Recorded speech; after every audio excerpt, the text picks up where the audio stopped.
a river that's in a beautiful area, and if you've never been there, you should go. It is absolutely majestic.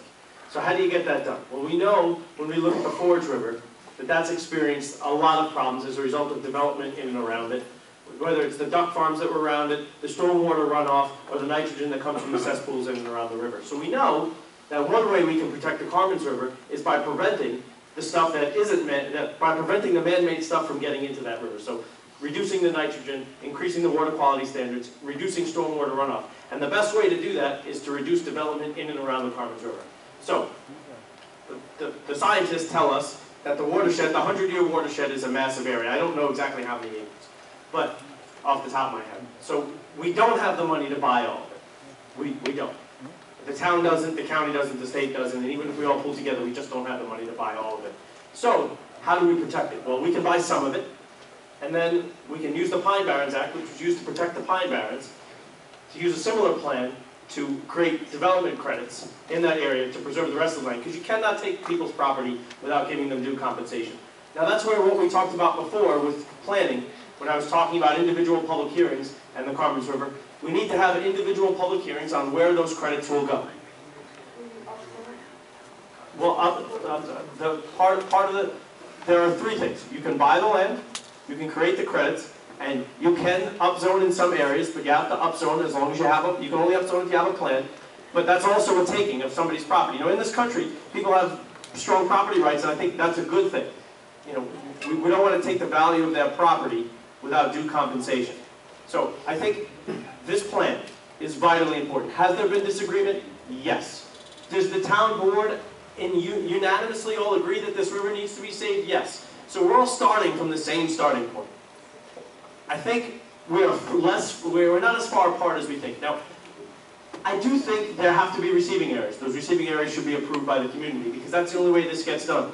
If you're somebody that believes we should protect more than the plan originally did, then we need to either buy more or have more receiving areas, or you upzone, which, as I said, well, isn't a totally bad idea. It does represent, in some ways, a taking of somebody's property unless there's a combined and defined land use plan to do so. So I think this is a vitally important, you know, we can't wait. Every day we wait, every month we wait, results in another development in the area that will further reduce the water quality in and around the river and in the watershed. As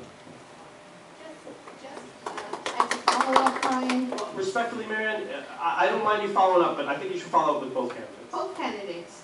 Yes, both candidates. Some confusion exists as to what constitutes a taking.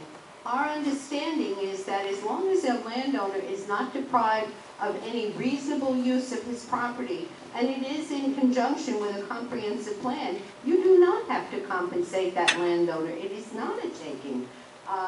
If we're wrong, you know, we will stand corrected, but unfortunately that does a lot of disservice, because people believe that when you upzone, they're going to get paid for their land, and they're probably not.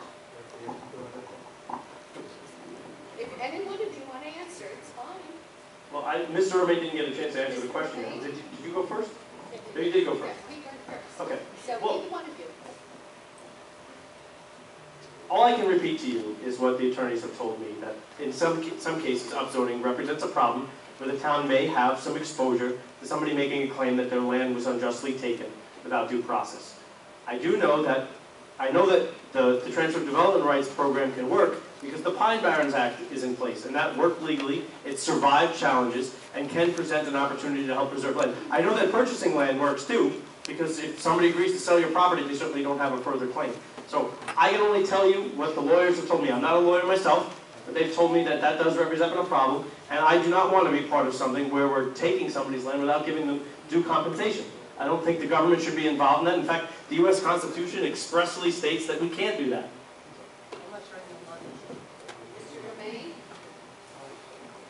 Well, it's something Brian and I agree on, but we're both not lawyers.